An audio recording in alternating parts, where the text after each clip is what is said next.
Hello, listening friends. नमस्कार श्रोता मित्रों, Thank you for tuning in. कार्यक्रम में सम्मिलित होने के लिए आपका धन्यवाद। We are in the midst of a series of messages entitled Looking Up When Life Knocks You Down. हम इस संदेश श्रृंखला के मध्य में हैं जिसका नाम है ऊपर देखना जब जिंदगी आपको नीचे गिरा दे। And it is based on the life of the Apostle Paul. और ये पौलुस के जीवन पर आधारित है। And I want to begin by telling you this. और मैं आपसे ये कहते हुए प्रारंभ करना चाहता हूँ, If popularity and acceptance are your life goals, I want you to stay tuned. यदि लोकप्रियता और स्वीकृति पाना आपके जीवन लक्ष्य हैं, तो मैं चाहता हूं कि आप कार्यक्रम को सुनते रहें, Because I'm going to deal with this subject today. क्योंकि आज मैं इसी विषय पर बात करने जा रहा हूं। Have you ever thought about how some people can be held on a pedestal one day क्या आपने कभी सोचा है कि कैसे एक दिन लोगों को ऊंचाई पर चढ़ाया जा सकता है and then they get dropped the next day? और फिर वो अगले दिन ही नीचे गिरा दिए जाते हैं? That's why it is dangerous to seek after popularity and acceptance by people. इसीलिए लोकप्रियता और लोगों की स्वीकृति पाने की चाह रखना खतरनाक है। Boys and girls who want to be popular in school often find themselves disappointed and discouraged. लड़के और लड़कियां जो स्कूल में लोकप्रिय होना चाहते हैं, अक्सर खुद को उदास और निराश पाते हैं। Parents who uphold popularity as a goal for their children will be disappointed and pay a heavy price. माता पिता जो लोकप्रियता को अपने बच्चों का लक्ष्य बनाते हैं, वो अंततः निराश होंगे और बड़ी कीमत चुकाएंगे। When leaders seek popularity as the goal of their life, जब अगुवे लोकप्रियता को अपने जीवन का लक्ष्य बनाते हैं, they will end up compromising and becoming ineffective in serving God. तो वो अंत में समझौता करते हुए परमेश्वर की सेवा में निष्प्रभाव साबित होते हैं। Seeking after popularity can be demoralizing. लोकप्रियता की खोज में रहना हतोत्साहित करने वाला हो सकता है। Seeking after acceptance can be devastating. स्वीकृति पाने की खोज में रहना तबाही बन सकता है, Because people by nature are fickle. क्योंकि लोग स्वभाव से ही अस्थिर हैं, Because people by nature are undependable. क्योंकि लोग स्वभाव से ही भरोसेमंद नहीं हैं। People are unstable and therefore you cannot build your life's goal on popularity. लोग अस्थिर हैं और इसीलिए आप लोकप्रियता पर अपने जीवन का निर्माण नहीं कर सकते। A famous man once said the following words, एक बहुत प्रसिद्ध व्यक्ति ने एक बार कहा that fame is a vapor, कि प्रसिद्धि एक भाप है and those who cheer you today will curse you tomorrow. और वो जो आज आपको उत्साहित करते हैं, कल आपको श्राप देंगे। King Saul is someone who sought after popularity राजा शाऊल ऐसा व्यक्ति था जो लोकप्रियता की चाह रखता था and was devastated again and again. और वो बार बार तबाह हुआ। And this is how it happens. और ये ऐसे होता है, It first begins with pride. सबसे पहले ये घमंड के साथ शुरू होता है। When pride takes hold of us, it will not easily let go. जब घमंड हम पर हावी हो जाता है तो ये आसानी से नहीं छोड़ता। Be careful of pride, घमंड से सावधान रहें, for it is the one sin that is condemned by the Lord Jesus Christ. क्योंकि ये एक पाप है जिसकी प्रभु यीशु मसीह निंदा करता है। When pride took hold of King Saul's life, जब घमंड राजा शाऊल के जीवन पर हावी हो गया, he began to believe that he accomplished his achievements by himself. तो वो ये मानने लगा कि उसने सब उपलब्धियां खुद ही प्राप्त की हैं। He forgot to give God the glory. वो परमेश्वर को महिमा देना भूल गया। He had forgotten to give God all the credit. वो परमेश्वर को श्रेय देना भूल गया था। And when pride takes over, और जब घमंड हावी हो जाता है, the next step was blaming everyone around him for his disobedience to the Lord. तो फिर अगला कदम था कि प्रभु के प्रति अपनी अनाज्ञाकारिता का दोष वो अपने आसपास के लोगों पर मढ़ने लगा, Instead of blaming himself. बजाय खुद को दोष देने के। The same is true with us. हमारे साथ भी यही बात सत्य है। We often begin to blame other people for our troubles. हम अपनी परेशानियों के लिए अक्सर दूसरों को दोषी ठहराना शुरू कर देते हैं। Then the next step is acting or role playing. फिर अगला कदम होता है नाटक करना।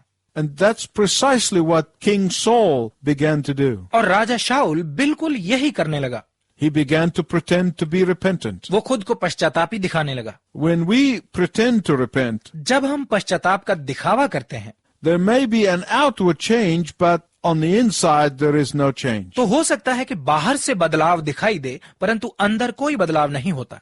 If you are a person who has compromised your integrity, let me tell you about 3 steps for rebuilding your integrity. यदि आप एक ऐसे व्यक्ति हैं जिसने अपनी ईमानदारी के साथ समझौता किया है, तो मैं आपको ईमानदारी के पुनर्निर्माण के 3 कदमों के बारे में बताना चाहूंगा। Admit your failure and receive the forgiveness of God. अपनी असफलता को मानकर परमेश्वर की क्षमा को प्राप्त करें। Find an honest friend who's going to keep confidentiality and ask him to hold you accountable. एक ऐसा मित्र ढूंढें जो गोपनीय बातों को गोपनीय रख सके और उससे कहें कि वो आपको जिम्मेदार ठहराए। Ask him or her to walk with you in your road to recovery. उससे कहें कि वो पुनः बहाली के मार्ग पर आपके साथ चले। And then the third thing you must do is you begin to reset your goals in life. और फिर तीसरा काम ये करें कि अपने लक्ष्यों को पुनः निर्धारित करना प्रारंभ करें। Not for popularities or financial gain or power, लोकप्रियता, आर्थिक लाभ या शक्ति के लिए नहीं, but for one thing alone, the glory of Jesus Christ. परंतु बस एक ही बात के लिए, यीशु मसीह की महिमा के लिए। If you make this the goal of your life, यदि आप इसे अपने जीवन का लक्ष्य बना लें, the world may be falling apart, but you will be standing strong. तो सारा संसार चाहे बिखर रहा हो, आप दृढ़ खड़े होंगे। Someone said किसी ने कहा that some of the most talented people are terrible leaders. कि सबसे अधिक प्रतिभाशाली लोगों में से कई बहुत ही बदतर अगुए होते हैं, Because of their crippling need to be loved by everyone. इसका कारण है उनकी ये अपंग जरूरत कि हर कोई उनसे प्रेम करे। The reason I'm warning you about the sin of pride मैं आपको घमंड के पाप के बारे में सावधान कर रहा हूं, इसका कारण ये है is because Acts chapter 14 gives us an example of 2 men of God who overcame that insidious temptation. क्योंकि प्रेरितों के काम की पुस्तक उसका 14 अध्याय हमें परमेश्वर के 2 ऐसे जनों के उदाहरण देता है जिन्होंने इस छल पूर्ण परीक्षा पर विजय पाई। Please turn with me to the book of Acts chapter 14. कृपया मेरे साथ खोलिए प्रेरितों के काम की पुस्तक उसका 14 अध्याय। In the first 7 verses, Paul and Barnabas go to Iconium, and there in that city Paul preaches the gospel. पहले 7 पदों में पौलुस और बरनबास इकोनियम जाते हैं और वहां उस नगर में पौलुस सुसमाचार प्रचार करता है। And they get the same predictable response. और उन्हें वही जानी पहचानी प्रतिक्रिया मिलती है। Those who believed the gospel repented and rejoiced in the good news. वो जिन्होंने सुसमाचार पर विश्वास किया उन्होंने पश्चाताप किया और आनंदित हुए। And then there were the Jewish leaders who incited the crowd to persecute Paul and Barnabas. और फिर वहां यहूदी अगुए थे जिन्होंने पौलुस और बरनबास को मारने के लिए भीड़ को भड़काया। But beginning at verse 8 of Acts 14, परंतु प्रेरितों के काम 14 अध्याय के 8 पद के प्रारंभ में Paul and Barnabas go down from Iconium to Lystra. पौलुस और बरनबास इकोनियम से लुस्त्रा नगर को जाते हैं। And there they see this crippled man from birth. और वहां वो इस जन्म के लंगड़े व्यक्ति को देखते हैं। Through the power of the Holy Spirit, the Apostle Paul heals the man, and the pagan crowd was amazed. पवित्र आत्मा की शक्ति से प्रेरित पौलुस ने उस व्यक्ति को चंगा किया और लोग हैरान थे। Now look at verse 11 of Acts 14. अब 14 अध्याय के 11 पद को देखिए। The people of Lystra said, the gods have come down to us in the likeness of men. लुस्त्रा के लोगों ने कहा, देवता मनुष्यों के रूप में हमारे पास उतर आए हैं। And in a typical crowd reaction, they said that Barnabas is Zeus and Paul is Hermes. और भीड़ ने आम प्रतिक्रिया में कहा कि बरनबास ज्यूस और पौलुस हिरमेस है। So they bring in the priests of Zeus and Hermes. तो उन्होंने ज्यूस और हिरमेस के पुजारियों को बुला लिया। They bring a bunch of bulls and garlands and were ready to offer sacrifices to Paul and Barnabas. वो कुछ सांड और हार ले आए और पौलुस और बरनबास के सामने बलि चढ़ाने के लिए तैयार थे। They were ready to bow and worship them, thinking that the gods have come among them. वो ये सोचकर उनके सामने झुकने और उनकी उपासना करने के लिए तैयार थे कि देवता उनके बीच में आए हैं।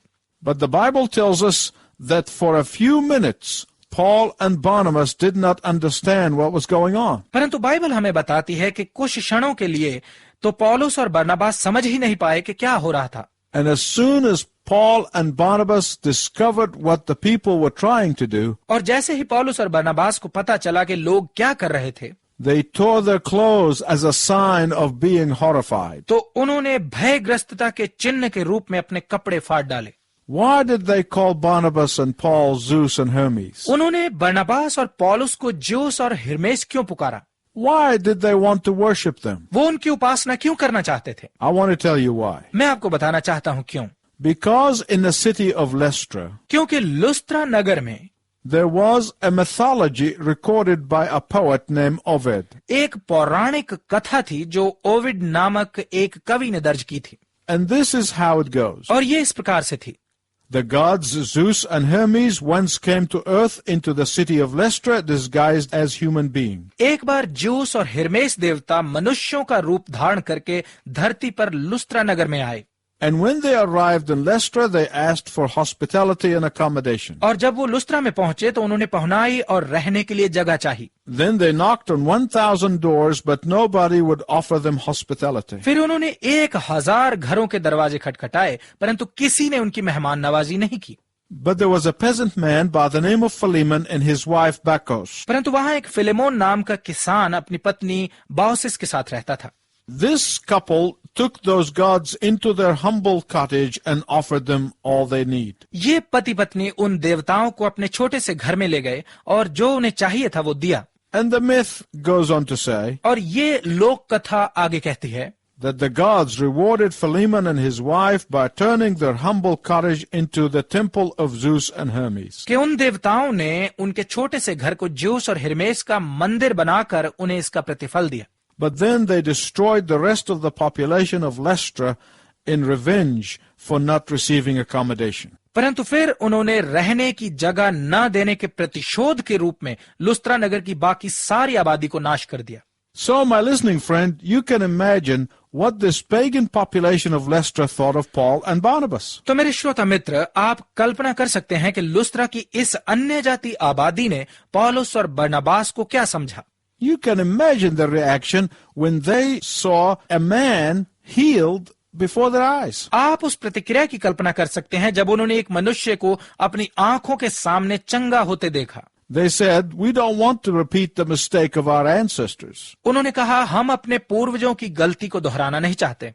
So now we are going to worship them as Zeus and Hermes. इसलिए इनकी ज्यूस और हिरमेस के रूप में हम उपासना करेंगे।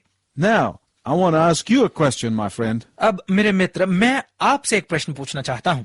What is the temptation that Paul and Barnabas were facing at that very moment? वो परीक्षा क्या थी जिसका पौलुस और बरनबास उस समय सामना कर रहे थे? I can tell you what it is. मैं आपको बता सकता हूं वो क्या थी। They could have said to themselves, वो खुद से कह सकते थे, we will accept what they are doing and then we can tell them about Jesus. जो वो कर रहे हैं हम उसे स्वीकार कर लेते हैं और फिर हम उन्हें यीशु के बारे में बता सकते हैं। Here is an opportunity for us to get some respect and relief from persecution. हमारे पास ये अच्छा अवसर है कुछ आदर और सताव से कुछ आराम पाने का। Paul could have said, let's play along because we want to be relevant to them.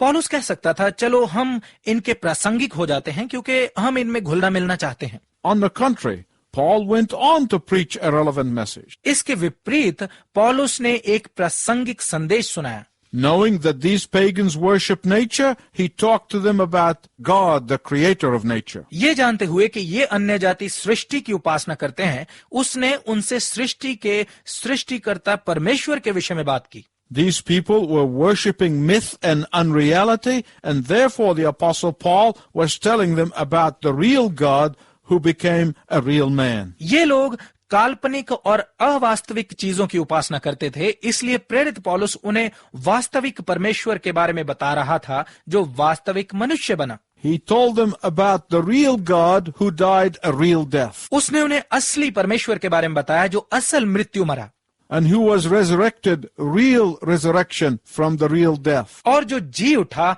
असल मृत्यु से असल पुनरुत्थान, and that he is coming back to judge every human being. कि वो हर मनुष्य का न्याय करने के लिए वापस आ रहा है। That was Paul's message to the people of Lystra. लुस्त्रा के लोगों के लिए ये पौलुस का संदेश था। He never tried for personal gain and personal acceptance. उसने कभी भी निजी लाभ या निजी स्वीकारता पाने का प्रयत्न नहीं किया। He never tried to mislead them. उसने उन्हें जरा भी गुमराह करने का प्रयत्न नहीं किया। No, he spelled it out up front. नहीं, उसने सब कुछ स्पष्ट बताया। Now here's a message to those who worship nature. अब ये है उनके लिए संदेश जो सृष्टि या प्रकृति की उपासना करते हैं। Here is a message for those who are into self-worship. ये है उनके लिए संदेश जो आत्म उपासना में लगे हुए हैं। Listen to it very carefully. बहुत ध्यानपूर्वक इसे सुनिए। The message comes from the Word of God. ये संदेश परमेश्वर के वचन में से है That every meal you eat, कि जो भी भोजन आप खाते हैं, that every drop of water you drink, कि पानी की प्रत्येक बूंद जो आप पीते हैं, that every breath that you draw, कि हर सांस जो आप लेते हैं, that every enjoyment you experience, कि हर आनंद जिसका आप अनुभव करते हैं, that every moment of good health that you have, कि आपके अच्छे स्वास्थ्य का हर क्षण, that every dollar or pound in your pocket, कि आपकी जेब में हर रुपया या पैसा, every particle of air that you breathe, हवा का हर अंश जिसमें आप सांस लेते हैं, that they are all a gift from the Creator God. कि ये सब सृष्टिकर्ता परमेश्वर की ओर से एक वरदान है। If you keep enjoying God's blessings and ignoring Him, यदि आप परमेश्वर की आशीषों का आनंद उठाते रहें और उसे अनदेखा करते रहें, if you keep on taking from Him and giving credit to others, यदि आप प्राप्त उससे करते रहें और श्रेय दूसरों को देते रहें, one day you'll stand in the courts of heaven before the great judge on that dreadful day. तो एक दिन आप उस भयानक दिन स्वर्ग की अदालत में महान न्यायाधीश के सामने खड़े होंगे। And all these blessings that God has given you will serve as witnesses against you. और ये सब आशीषें जो परमेश्वर ने आपको दी हैं, आपके विरुद्ध गवाही देंगी। But if you will turn to Him and acknowledge that His Son Jesus Christ died for you, परंतु यदि आप उसकी ओर फिर कर स्वीकार कर लें कि उसका पुत्र यीशु मसीह आपके लिए मरा, if you worship Him alone and commit your life to Him, यदि आप केवल उसकी उपासना करें और अपना जीवन उसे सौंप दें, then the day of judgment will not be a dreadful day for you. तो न्याय का दिन आपके लिए एक भयानक दिन नहीं होगा, Because on that day you will be pronounced guiltless. क्योंकि उस दिन आपको निर्दोष घोषित किया जाएगा। On that day you will escape the judgment of God. उस दिन आप परमेश्वर के न्याय से बच जाएंगे। On that day you will experience the forgiveness of God. उस दिन आप परमेश्वर की क्षमा का अनुभव करेंगे। On that day you will be with Him in heaven. उस दिन आप उसके साथ स्वर्ग में होंगे। And this is the message for our generation. और हमारी पीढ़ी के लिए यही संदेश है। Acts chapter 14 verse 19 प्रेरितों के काम की पुस्तक 14 अध्याय का 19 पद proves to us the fickleness of the crowd. हमारे सामने भीड़ की अस्थिरता को साबित करता है। The very people who wanted to worship Paul and Barnabas suddenly began to stone them. वही लोग जो बरनबास और पौलुस की उपासना करना चाहते थे, कुछ ही देर में उन्हें पत्थर मारने लगे। And that is why if you know Jesus Christ as your Savior, और इसीलिए यदि आप यीशु मसीह को अपने उद्धारकर्ता के रूप में जानते हैं, you do not live by the popularity of others, but by the authority of Jesus Christ. तो आप दूसरों की लोकप्रियता से नहीं जीते, परंतु यीशु मसीह के अधिकार से जीते हैं। Remember the crowd in Jerusalem यरूशलेम की भीड़ याद है? at the time of Jesus' crucifixion? यीशु के क्रूस दिए जाने के समय One day they said, Hosanna, blessed is he who comes in the name of the Lord. एक दिन वो कह रहे थे, होसन्ना, धन्य है वो जो प्रभु के नाम में आता है। And then few days later they said, crucify him, his blood be on us and our children. और फिर कुछ ही दिनों बाद उन्होंने कहा, उसे क्रूस चढ़ाओ, उसका खून हम पर और हमारी संतान पर हो। The very people who wanted to worship Paul and Barnabas now wanted to kill him. वही लोग जो पौलुस और बरनबास की उपासना करना चाहते थे, अब वही उन्हें मार डालना चाहते थे। In fact, at one point they thought Paul was already dead. बल्कि एक जगह तो उन्होंने सोच लिया कि पौलुस मर चुका है। They stoned him so hard that everybody left. उन्होंने इतनी बुरी तरह से उसे पत्थर मारे और सोचा कि वो मर गया है और फिर सब चले गए। But Paul gets up परंतु पौलुस उठा and he leaves a trail of blood from Lystra all the way to the city of Derbe. और लुस्त्रा से लेकर दरबे नगर तक पूरे रास्ते उसके खून के निशान थे। And there the Bible said he preached again. और बाइबल कहती है वहां फिर उसने प्रचार किया। My listening friend, please listen carefully as I conclude. मेरे श्रोता मित्र, समाप्त करते हुए कृपया ध्यानपूर्वक मेरी बात सुने।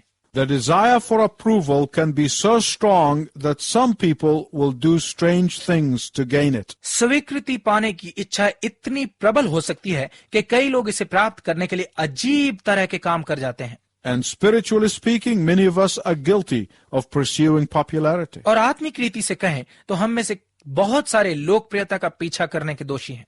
But the only approval that you should be striving for परंतु एकमात्र स्वीकृति जिसे पाने का कड़ा प्रयत्न आपको करना चाहिए is that of the only one who can say to you, well done, good and faithful servant. वो केवल उसकी स्वीकृति जो आपसे कह सकता है, शाबाश अच्छे और विश्वास योग्य दास।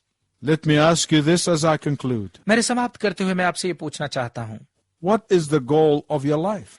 आपके जीवन का लक्ष्य क्या है? Is the goal of your life the glory of Jesus Christ? क्या आपके जीवन का लक्ष्य है यीशु मसीह की महिमा?